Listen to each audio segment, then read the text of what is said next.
Oke, di sini saya akan ngomongin tentang yang lagi viral ya guys ya, perintis dan pewaris. Jadi ada satu anak namanya itu Ryu Kintaro. Jadi dia ngomong bahwa kalau jadi perintis itu enak karena nggak ada yang nunjukin arah, nggak ada yang jaminin hasil, dan kita harus mikirin semuanya sendiri. Nah, dia akhirnya ini viral di stage banyak orang videonya dan orang banyak sekali yang ini ya ambil posisi menyudutkan dia. Di video ini saya nggak akan menyudutkan dia ya, karena menurut saya dia juga masih anak kecil. Saya lihat di Google dia punya kelahiran itu tahun 2015. Jadi dia masih umur 10 ya. Ya masih kecil banget, itu paling masih kelas SD kelas 3. Dan skripnya itu ya kemungkinan besar ya mungkin orang tuanya yang tulisin dan dia baca. Nah, terlepas dari itu semua, di sini saya akan menjelaskan ya tentang perintis dan pewaris. Ya, perbedaannya seperti apa. Nah, kalau secara analogi, ya kita analogikan itu misalnya kamu dilahirkan di satu keluarga di dalam sebuah hutan dan kamu harus keluar dari hutan tersebut. Nah, kalau pewaris itu dikasih peta, dikasih tahu lobangnya ada di mana aja, dikasih tahu jalan keluarnya di mana, dikasih mobil, ya bisa naik mobilnya, dan dikasih makan setiap hari. Kalau perintis, itu dikasih daun kosong, disuruh tulis sendiri. Itu petanya kayak gimana disuruh gambar sendiri. Dan mungkin ada yang lebih parah harus dorong gerobak yang ada keluarganya untuk juga keluar dari hutan tersebut. Jadi ini hanya analogi ya untuk menggambarkan itu seperti apa kira-kira. Nah, di aslinya memang perintis untuk bersaing dengan pewaris menurut saya itu susah. Garis startnya udah beda. Nah, kita coba gali ya, dari pewaris itu garis startnya bedanya di mana? Pertama dari sisi makanan. Pewaris dari kecil makanannya udah bergizi. Makanan yang bikin badan dia sehat, makanan yang bikin otak dia berkembang dengan pesat, karena nggak bisa dipungkiri bahwa makanan itu memang ngefek ke fisik kita dan juga otak kita. Terus dari sisi sekolah, pewaris itu sekolahnya dari kecil bagus. Jadi dia punya ilmu di dalam kepalanya dia, diajarkan oleh guru yang baik di sekolah yang baik. Dan dia teman-temannya juga semuanya anak-anak yang mampu. Kemudian dari sisi ilmu yang diajarin orang tua juga beda. Pewaris ini dari kecil pasti udah dicekokin sama orang tuanya. Ilmu-ilmu yang dipahami oleh orang tuanya. Kalau orang tuanya pebisnis yang hebat gitu ya, dia kan ajarin, oh cara bisnis tuh gini. Dari kecil udah diselipin. Pada saat makan bareng, makan siang, makan malam, ataupun makan pagi, itu di ngomongin terus. Ada juga anak-anak yang dibiayain untuk mulai bisnis dari kecil. Jadi entah dia dari kecil ikut papanya kerja dari SD, ini banyak ya konglo yang kayak gini, untuk dengerin papanya itu kalau ketemu orang meeting seperti apa, ataupun dia dimodalin dari kecil untuk mulai bisnis supaya tahu bisnis itu seperti apa. Jadi nanti pada saat dia lulus kuliah, dia itu udah beda sama teman-temannya yang baru lulus dan baru mau mulai bisnis dengan kosong gitu, seperti kertas kosong. Dianya udah punya pengalaman. Nah, di sisi sebaliknya, perintis dari sisi makanan, makannya susah dari hari ke hari. Bahkan ada yang makannya cuma mie ataupun skip makan. Jadi nggak ada gizinya tuh. Dari sisi fisik ataupun dari sisi perkembangan otak. Terus dari sisi sekolah juga sama. Sekolahnya ya nggak bisa pilih yang bagus karena kan nggak mampu.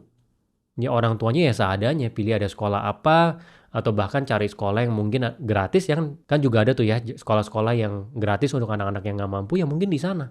Dan dia punya teman-teman di sana lingkungannya yang anak-anak nggak mampu juga. Dan pengajarnya mungkin juga bukan yang terbaik di sekolah tersebut. Gitu. Dan dari sisi ilmu, orang tuanya mungkin nggak ngajarin apa-apa sama sekali. Malah mewarisi hutang ataupun apa ya, sikap-sikap yang buruk gitu yang bikin dia jadi miskin. Suka judi atau ngomong jorok, nggak jelas tiap hari, ngerokok-ngerokok di jalanan dari kecil. Ya mungkin seperti itu ya. Ini saya hanya memberikan gambaran yang ekstrim aja. Jadi di sini saya mau tekankan bahwa perintis dan pewaris itu memang bedanya jauh. Jadi kalau orang ada yang mulainya itu sebagai perintis dan dia bisa menjadi kaya, ya itu memang hebat, itu banyak sekali yang hambatan yang dia lalui gitu. Karena kalau pewaris itu enak, itu kita kalau ibarat lomba lari, dia udah curi start 10 kilometer di depan kita. Kita dari sini harus ke garis start dia tuh 10 kilometer ibaratnya. Dan efeknya domino ya. Misalnya tadi saya bilang makanannya bergizi dari kecil. Terus sekolah-sekolahnya bagus gitu. Pada saat dia lulus kuliah, ini kan pendidikannya bagus nih. Dia bisa memilih tempat kerja yang bagus.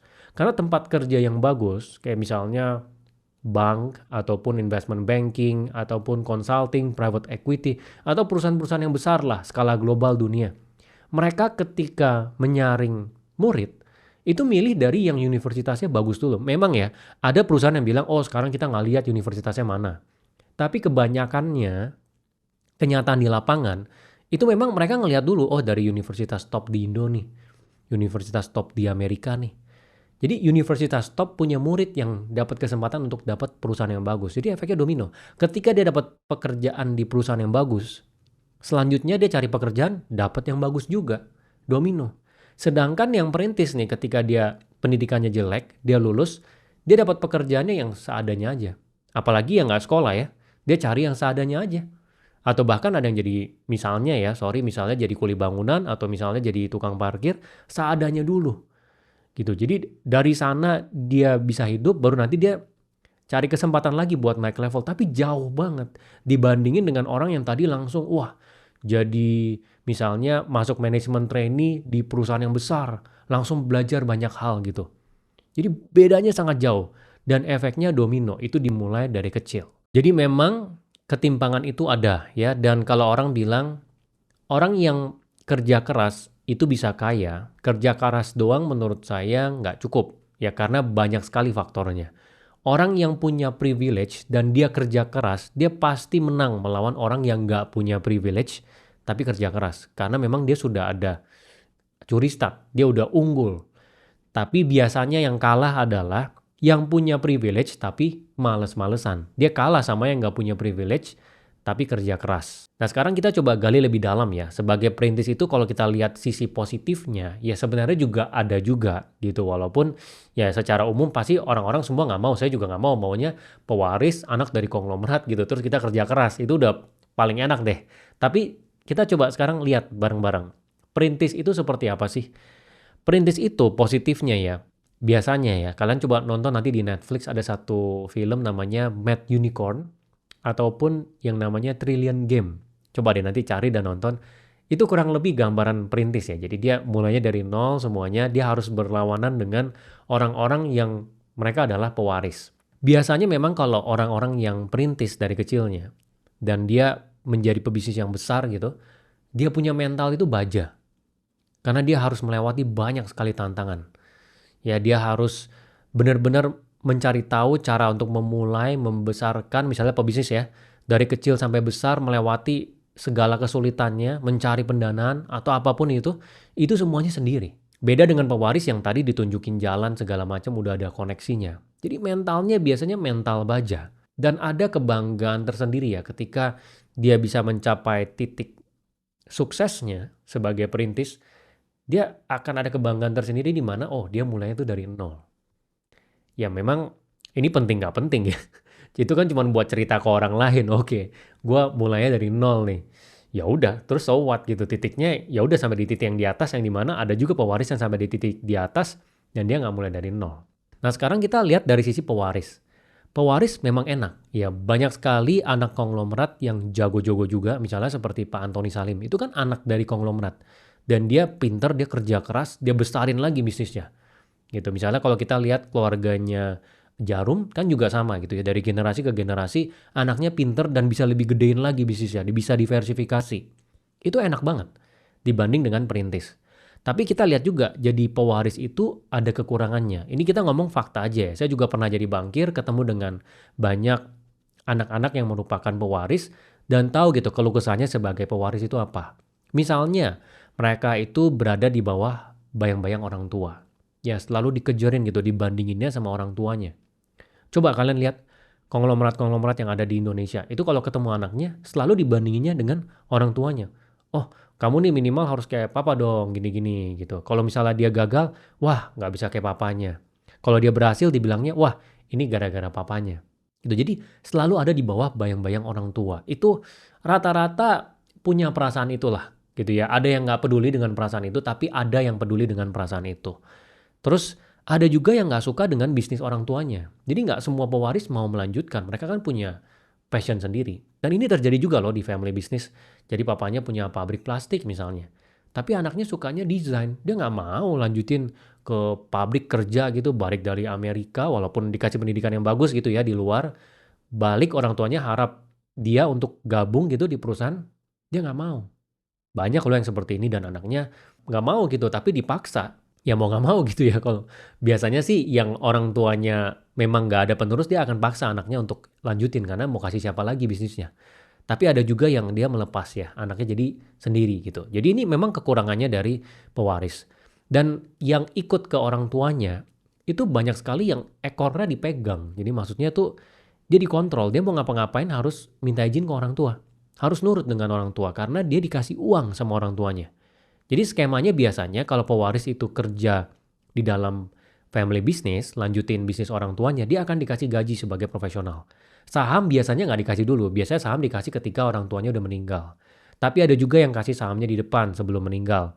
Nah tapi intinya, biasanya yang kerja sama orang tua tuh mereka agak susah untuk ngambil keputusan ya, mau nikah sama siapa, misalnya mau beli rumah di mana, atau misalnya ada keputusan dalam hidup anak dia cuma mau satu, itu seringkali konflik dengan orang tua dan harus nurutin orang tua karena dia dicekokin uang. Ya dia kan kerja di bisnis orang tuanya sebagai pewaris. Jadi dia harus nurut dengan orang tuanya. Nggak semua orang tua seperti ini, tapi banyak yang seperti ini. Makanya saya akan menyorot kekurangan dari pewaris gitu ya, supaya kalian juga terbukakan pikirannya. Tapi anyway, pewaris yang sukses ya banyak seperti yang tadi saya ceritakan gitu ya. Dan kalau kalian misalnya mau dengerin omongan family business gitu ya, seperti apa mereka punya strategi untuk turunin dari generasi satu ke 2 ke 3 ke 4. Ini ada satu video dari Pak Victor Hartono, nanti kalian Google aja, itu di YouTube ada. Itu menarik. Ya, jadi dia ceritain dari keluarga Jarum itu gambarannya seperti apa, pernah bisnis apa aja dulu, kenapa dia diversifikasi, mereka takut kalau bisnis yang mereka jalankan tutup. Terus mereka strateginya gimana nih ketika anaknya udah banyak, terus sekarang udah sampai generasi yang bawah jumlahnya sudah ada 18 orang cucu yang mungkin ini akan meneruskan grup usahanya. Itu nggak gampang loh ya, maksudnya kita kan sekilas melihat, wah pewaris enak, ya udah gitu aja. Tapi juga ada masalah gitu. Walaupun perintis juga ada masalah ya, karena kita harus meraba-raba memulai semua sendiri. Tapi ketika nanti sudah jadi kaya dan anaknya jadi pewaris, itu juga ada problem. Ya problemnya dari sisi gimana menjaga kekayaannya. Karena banyak sekali yang bilang kan, generasi satu itu yang merintis jadi besar, generasi dua itu yang menikmati, dan dia juga sedikit mempertahankan, generasi tiga itu yang menghancurkan. Nah ini memang satu fakta, memang ada data statistiknya. Nah jadi pewaris itu mereka ada tugas juga gimana supaya yang mereka dapatkan ya secara warisan ini bisa mereka pertahankan dan juga bertumbuh. Gitu, itu ada tantangannya tersendiri. Nah, jadi kira-kira itulah ya, saya ingin kasih gambaran ke kalian perbedaan antara perintis dan pewaris untuk membantu membukakan pikirannya. Jadi saya di sini nggak mau ngambil posisi menyudutkan si anak yang lagi viral, si Ryu Kintaro itu ya, karena dia masih kecil, tapi lebih ke menjelaskan aja sih gimana ya tentang perintis dan juga pewaris. Semoga berguna ya.